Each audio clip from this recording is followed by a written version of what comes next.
여러분, 오늘 본문은 제가 지난주에 말씀드린 것처럼 이 본문에 기록된 사도 바울은 지금 감옥 안에 갇혀서 판결을 기다리고 있는 상황이었어요. 그래서 사형 판결이 내려지면 바울의 인생은 그 감옥 안에서 끝나는 것입니다. 근데 그에게 무죄 판결이 내려지면 사도 바울은 갇혀있던 그 감옥에서 풀려나게 되는 것이죠.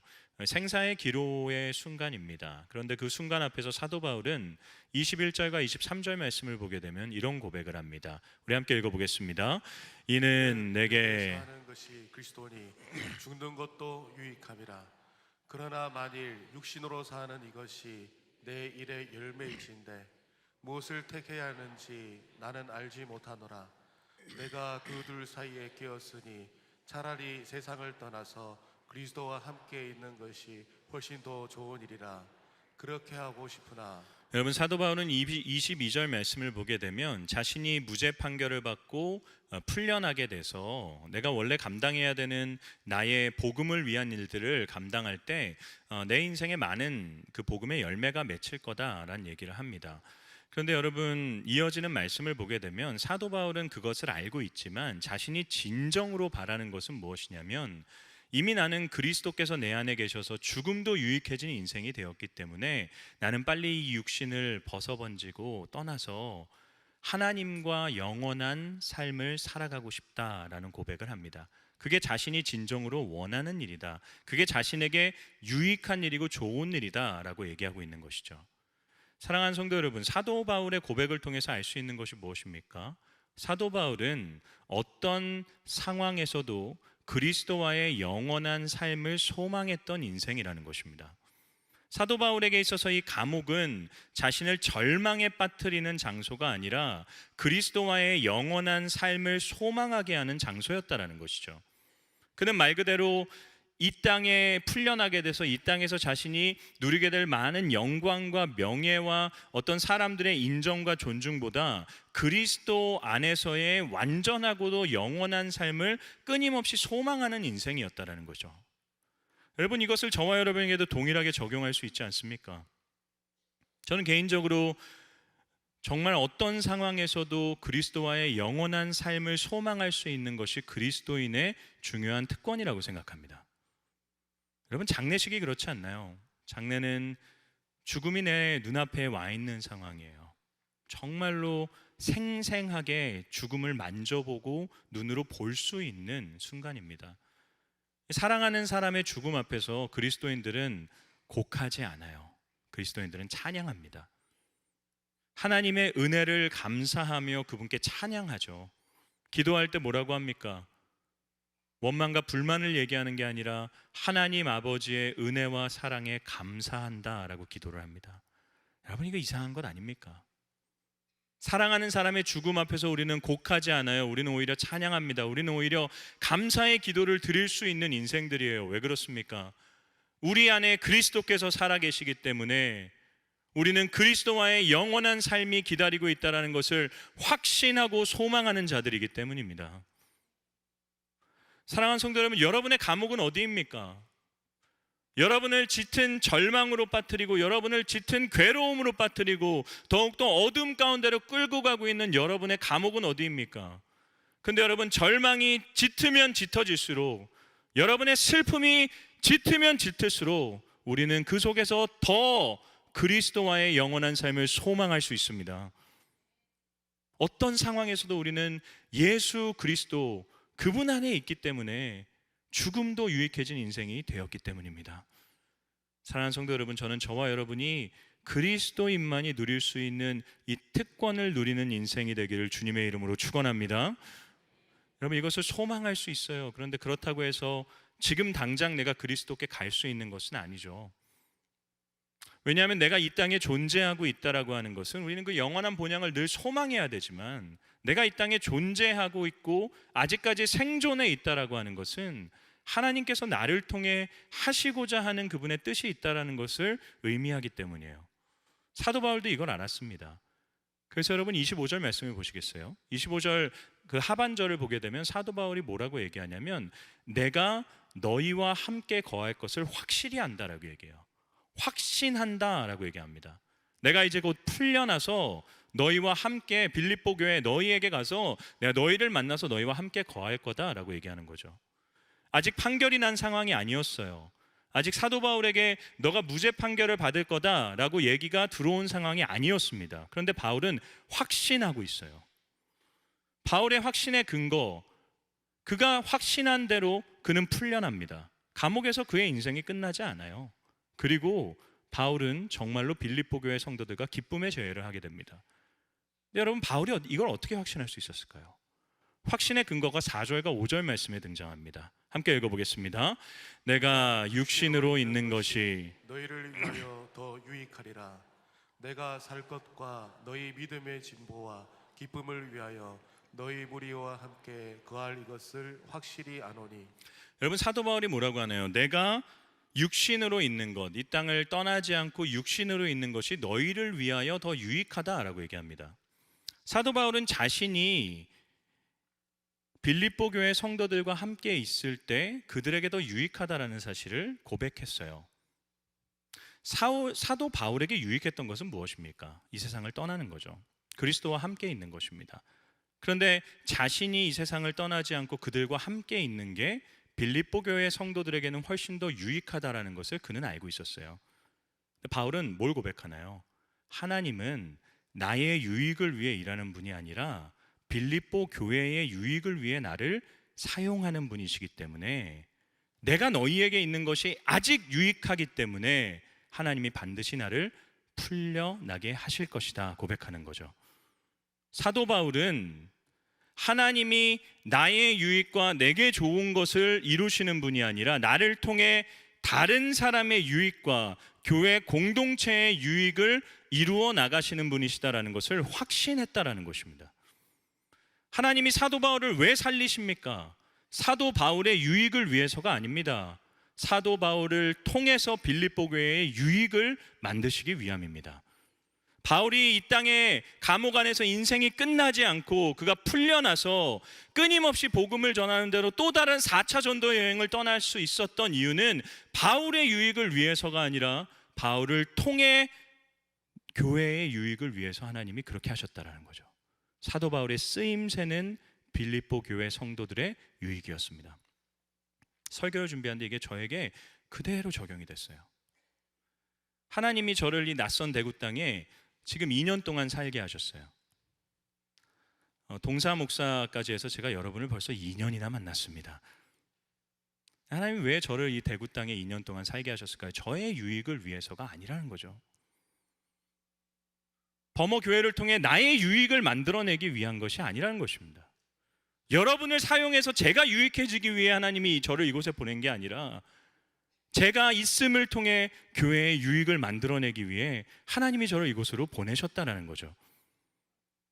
제가 이곳에 있다는 것은 뭘 의미하는 거냐면 하나님의 입장에서는 제가 지금 이곳에 있는 게 범어교회에 유익하기 때문에 하나님이 저를 사용하고 계신다는 것입니다. 여러분, 시간이 지나요. 상황이 바뀌어요. 시대가 바뀌게 돼요. 그래서 더 이상 제가 있는 것이 범어교회에 유익하지 않고 하나님 보시기에 범어교회를 위해 더 유익한 누군가가 준비되어져 있다면 하나님은 저를 다른 곳으로 보내실 거예요. 그리고 그 사람을 이 교회에 세우실 것입니다. 왜냐하면 하나님은 나의 인생에도 관심이 있으신 분이지만 나를 통해서 교회를 유익을 만드는 일에 더 관심이 있는 분이시기 때문입니다. 저의 쓰임새는 교회의 유익을 위해 있다라는 것이죠.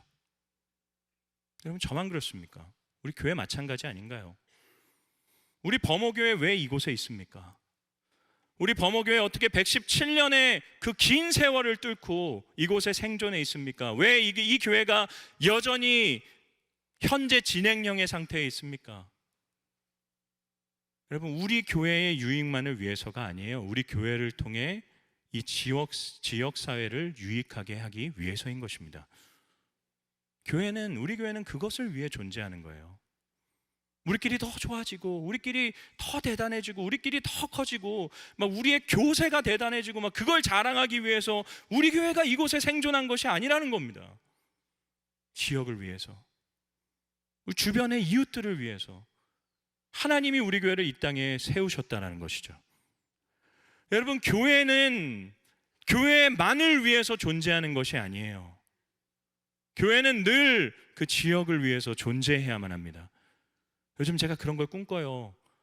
이 주변에 있는 분들이 범어교회에 있어서 불편하다, 범어교회에 있어서 참 싫다라는 게 아니라 범어교회에 있어서 너무 좋다, 범어교회에 있어서 우리의 인생에 이런 유익들이 있다. 그런 걸 할 수 있는 교회가 된다면 가슴이 참 벅차오를 것 같습니다. 저만 그런가요? 우리 교회만 그런가요? 여러분도 그렇지 않습니까? 하나님이 여러분을 여러분의 일상에 생존케 하셨어요. 여러분의 가정, 여러분의 학교, 여러분의 직장, 여러분의 친구들, 여러분이 모이는 그 모임 가운데 하나님이 여러분을 존재하게 하셨습니다. 왜 그렇습니까? 여러분만의 유익을 위해서가 아니라는 거죠. 여러분을 통해 다른 누군가의 유익을 만드시기 위해 하나님이 우리를 이 땅에 생존케 하셨다는 것입니다. 그게 그리스도인의 정말 존재의 이유예요. 하나님을 사랑하고 이웃을 사랑하기 위해 그분이 우리를 구원하셨다는 것입니다. 여러분, 우리가 이 교회에 다니는 이유가 무엇 때문입니까? 하나님이 우리를 범어교회 성도 만드신 이유가 무엇 때문이에요? 우리의 유익을 위해서입니다. 그런데 여러분, 나를 통해서 우리 교회 내에 누군가를 유익하게 하기 위해 우리를 이곳에 부르신 것입니다. 우리 교회에 가장 필요한 봉사의 영역이 어딘지 아십니까? 주일학교 교사입니다. 선생님들이 너무 부족하대요. 교회가 이렇게 큰데 헌신하고자 하는 분들이 그렇게 적다고 합니다. 정말 조용히 와서 예배만 드리고 가기 제일 좋은 교회라고 해요. 교사로서 섬긴다는 것이 물론 부담되실 수 있어요. 뭘 어떻게 하셔야 될지 모를 수 있습니다. 그래서 교회가 교육을 준비했어요. 훈련을 준비했습니다. 원하시면 얼마든지 교사가 어떤 사람인지, 어떻게 아이들을 양육해야 되는지, 어떻게 반모임을 운영해야 되는지를 가르쳐 드립니다. 여러분, 신입 교사들만 들어야 되는 게 아니죠. 여러분, 기존 교사분들도 그 강의를 꼭 수강하셔야 돼요. 내가 오래 했다는 것이 옳게 하고 있다는 것을 의미하지는 않습니다. 얼마든지 오래 하면서 잘못하고 하실 수 있어요. 끊임없이 교육받아야 되지 않겠습니까? 사역 박람회가 진행됩니다. 이곳에 주일학교 선생님들이 열심히 현수막 치고요, 부스 운영하면서 우리 이런 사역하고 있습니다, 우리 아이들 위해서 이런 교육 제공하고 있습니다. 근데 너무 안타까운 것은 끝나고 그냥 다 경주마세요. 다 앞만 보고 이렇게 차를 빨리 빼야 된다, 한 번 꼬이면 30분을 기다려야 된다, 경주마세요. 앞만 보고 그냥 우르르 다 나가세요. 여러분, 옆에 좀 방문하셔서 내가 교사로 섬기지 못한다고 하더라도 보면서 기도해 주시고 격려해 주시고, 당신들의 수고와 헌신을 통해서 교회가 이렇게 세워지고 있습니다. 어린 영혼들이 이렇게 세워지고 있습니다. 여러분, 함께 동역해 주십시오. 우리의 유익만을 위해서가 아니라 우리 교회 안에 있는 누군가의 유익을 위해 하나님이 나를 이곳으로 보내셨습니다. 그게 예수 그리스도의 십자가의 사건 아닌가요? 바울의 이 고백이 가장 잘 어울리시는 분이 예수님이세요. 그분은 하늘에 계시는 것이 가장 유익한 분이었습니다. 그런데 낮고 낮은 이 땅에 그분이 내려오셨어요. 왜 그러셨나요? 자신의 유익을 위해서가 아니라 우리의 유익을 위해서. 저와 여러분 모두가 그분의 그 희생을 통해 유익을 누리게 된 자들 아닙니까?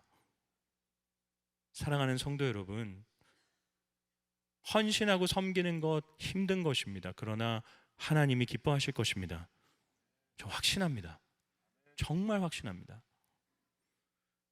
이 땅에 썩어질 것들을 위해 고군분투하는 인생이 아니라 하늘을 위해 고군분투하는 인생을 사십시오. 저는 제 상급이 하늘에 쌓이고 있다라고 믿습니다. 사랑하는 성도 여러분, 우리의 쓰임새는 다른 사람의 유익을 위해서임을 기억하며 나를 통해 나만의 유익이 아니라 누군가의 유익을 이루어내는 인생이 될 수 있기를 주님의 이름으로 축원합니다. 첫 번째는 유익을 위해서예요. 다른 사람의. 두 번째는 무엇일까요? 우리 26절 말씀을 읽어보겠습니다. 시작. 내가 다시 너희와 같이 있으므로 그리스도 예수 안에서 너희 자랑이 나로 말미암아 풍성하게 하려 함이라. 여러분, 바울은 자신이 그 빌립보 교회 성도들과 함께 만나게 될 때 그런 일이 있게 된다고 해요. 너희의 자랑이 나로 말미암아 풍성하게 될 거다. 이 말은 너희가 나 때문에 정말 풍성한 자랑을 하게 될 거다라고 얘기하는 거예요. 내가 너희의 풍성한 자랑의 이유가 되어주겠다라는 것입니다. 설교를 준비하는데 이게 진짜 부러웠어요. 아무리 생각을 해봐도 저는 이런 고백을 할 수 없어요. 성도님들, 저 때문에 여러분 저를 보시면서 풍성한 자랑이 있게 해드리겠습니다. 못하겠더라고요. 야, 이걸 어떻게 해야 되나? 저 고민하는데 하나님이 이런 마음 주셨어요. 자랑거리는 아니더라도 부끄러움거리만 되지 말자. 성도님들 저를 보면서 고개를 절레절레 흔들고, 제가 범호교회 담임 목사라는 것 때문에 부끄럽고 속상한 일들 생기지 않게 하자. 내가 자랑거리는 되지 못할 수 있으나 부끄러움거리는 되지 말자. 복음을 가로막는 인생은 되지 말자. 제가 참회의 기도 시간에 기도하면서 늘 기도하는 게 있어요. 하나님, 난 너무 부족합니다. 나를 십자가 뒤에 가려주세요.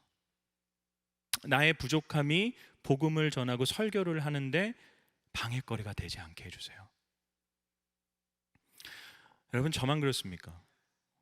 우리 모두 다 하나님의 자녀이고요. 저와 동일한, 우리 모두 다 범호교회를 대표하는 사람들 아닙니까?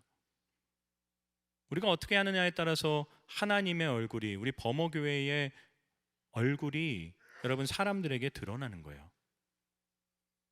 가끔 운전하다 보면 여러분 스타렉스 같은 곳에 교회 이름 크게 적어놓고 차에다가 그 물고기 익투스, 나 그리스도인입니다 라는 걸 드러내는 익투스 그걸 달고 클락션 울리고 불법을 자행하고 싸우고 멈추는 분들을 볼 때가 있어요. 제가 그때마다 느낍니다. 제발 떼고 해라, 떼고 해라, 떼고 해라. 할 수 있어요. 떼고 해라. 이런 거 부끄러운 건 아닙니까? 그거 자랑스러운 게 아니잖아요. 그럼 저와 여러분은 최소한 복음의 방해는 되지 말아야 됩니다. 우리가 막 대단한 자랑거리가 되지 못할 수 있어요. 그런데 평생 정말 내가 믿는 복음의 방해거리는 되지 말아야지. 어떻게 가능할까요? 그럼 바울은 이런 얘기를 해요. 우리 27절과 28절 말씀을 읽어보겠습니다. 시작. 오직 너희는 그리스도의 복음에 합당하게 생활하라. 이는 내가 너희에게 가보나 떠나 있으나 너희가 한 마음으로 서서 한 뜻으로 복음의 신앙을 위하여 협력하는 것과 무슨 일에든지 대적하는 자들 때문에 두려워하지 아니하는 이 일을 듣고자 함이라.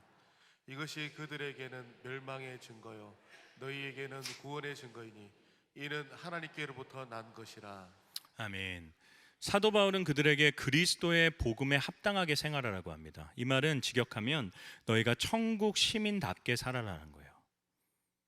너희가 하나님의 은혜를 누려서 천국 시민권자들이 되는데 제발 천국의 시민다운 인생을 살아라. 그 시민다운 인생이 무엇입니까? 바울이 27절과 28절에서 두 가지를 얘기하죠. 하나는 한 뜻이 되어서 복음의 신앙을 위하는 일에 협력하는 거예요. 또 한 가지는 한 마음으로 서서요, 외부에 우리를 대적하는 자들로부터 두려워하지 않는 것입니다. 사랑하는 여러분, 교회는요 한 마음으로 서는 곳입니다. 한 마음이 돼야 돼요. 근데 중요한 건 무엇을 위해서 한 마음이 되느냐는 것입니다. 인간은요 악한 일을 위해서, 누군가를 죽이는 일을 위해서도 얼마든지 한 마음이 될 수 있는 악한 존재들이에요. 무엇을 위해 한 마음이 돼야 됩니까? 교회는 복음의 신앙을 위한 일에 한 마음이 되어야 됩니다. 복음을 위한 일이라면 모든 장벽과 모든 차이와 모든 장애물을 뛰어넘어서 한 마음이 되는 것이 교회입니다. 전통을 위해서가 아니에요. 관습을 위해서가 아니에요. 누군가의 이익을 위해서가 아닙니다. 복음을 위한 일에는 모든 차이를 뛰어넘어 한 마음이 되는 것이 교회입니다. 가장 안타까운 때가 언제인 줄 아세요? 이 세상의 재정의 논리, 힘의 논리에 의해서 복음을 위한 일이 가로막힐 때입니다. 플러스 마이너스의 논리, 흑자와 적자의 논리. 여러분, 교회는 재정을 쌓는 곳이 아니에요. 교회가 자랑해야 될 것은 얼마나 많은 재산이 있는지가 아니라 얼마나 많이 나눴는지를 자랑해야 되는 것입니다. 얼마나 대단한 것을 손에 쥐고 있는지, 건물이 몇 채인지를 자랑하는 것이 아니라 우리가 얼마나 누군가를 위해 이것들을 허비하고 낭비하고 있는지를 자랑해야 되는 것이 교회입니다. 복음을 위한 일이라면 여러분 적자가 돼도 되지 않겠습니까? 제가 너무 비현실적인 사람입니까? 우리 하나님 믿지 않습니까? 하나님이 채우실 거다라는 것을 고백하는 사람들 아닌가요? 교회는 복음을 위한 일에 한마음이 되어야 됩니다. 그리고 교회는 외부의 공격들이 있어요. 끊임없이 교회를 분열시키려는 사람들이 있습니다. 그런 분열로부터 우리는 한마음으로 서서 두려워하지 말아야 됩니다. 혼자 서 있으면요 두렵습니다. 그런데 내 옆에 모두가 한마음으로 서 있으면 두렵지 않습니다. 교회 내에서 우리가 가장 경계해야 되는 것은 분열이에요. 끊임없이 악한 영은 우리를 분열시키려고 합니다. 목회자와 성도가 사이를 끊임없이 분열시켜요. 여러분, 교회에 또 목회자에게 상처를 받으신 성도님들을 보면요 늘 목회자를 의심의 눈초리로 바라보세요. 신뢰하지 못해요. 저것도 똑같다. 저것도 그런 상처를 줄 거다. 조금만 틈만 주면 목회자는 언제든지 권위적이 될 거고 그렇게 변한다. 저도 그럴 수 있어요. 제가 안 그렇다는 걸 말씀드리는 게 아닙니다. 그런데 여러분, 목회자도 똑같이 성도한테 상처받아요. 그렇다고 해서 목회자가 성도를 바라보면서 저 사람도 똑같다, 언젠간 그럴 거다, 의심의 눈초리로 바라보지 않습니다. 되어질 모습으로 바라봐요. 저 사람 이렇게 변할 거야.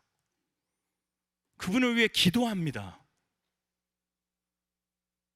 여러분, 그게 예수 그리스도 안에서 서로를 사랑하는 모습 아닌가요?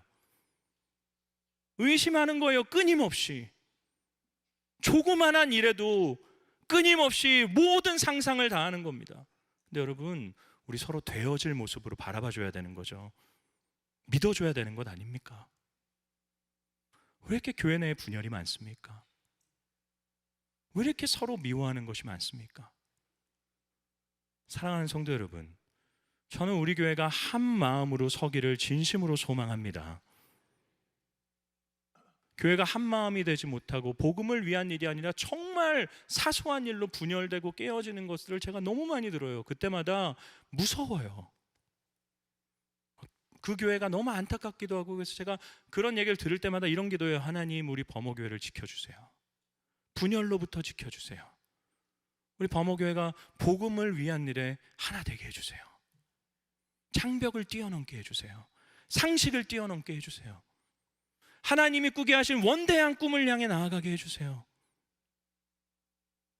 여러분, 그런 교회 자랑이 되지 않겠습니까?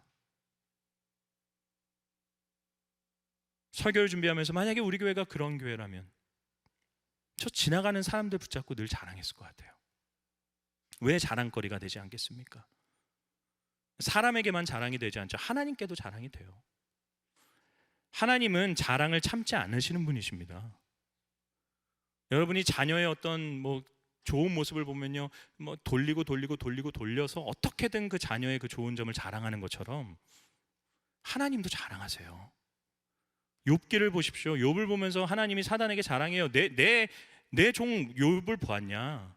이 욥처럼 정말 경외하고 악에서 떠나고 정말 나를 사랑하는 사람 이 땅에 없을 것이다. 하나님 자랑하십니다. 하나님의 자랑이 되어야 되지 않겠습니까? 사랑하는 성도 여러분, 저는 우리 범어교회가 사람에게, 더 나아가 하나님께 자랑받는 교회가 되기를 진심으로 소망합니다. 무엇이 우리의 쓰임새입니까? 하나님이 왜 우리를 생존하게 하십니까? 타인의 유익을 위해서. 더 나아가 정말 하나님께, 사람에게 자랑이 되는 인생이 되도록 하시기 위해서. 저는 이 두 가지를 기억하면서 살아가는 여러분의 한 주간의 삶, 정말로 누군가를 위해 헌신하고 누군가의 자랑이 되어지는 축복의 삶 살아갈 수 있기를, 천국 시민답게 살아갈 수 있기를 우리 주님의 이름으로 축원합니다.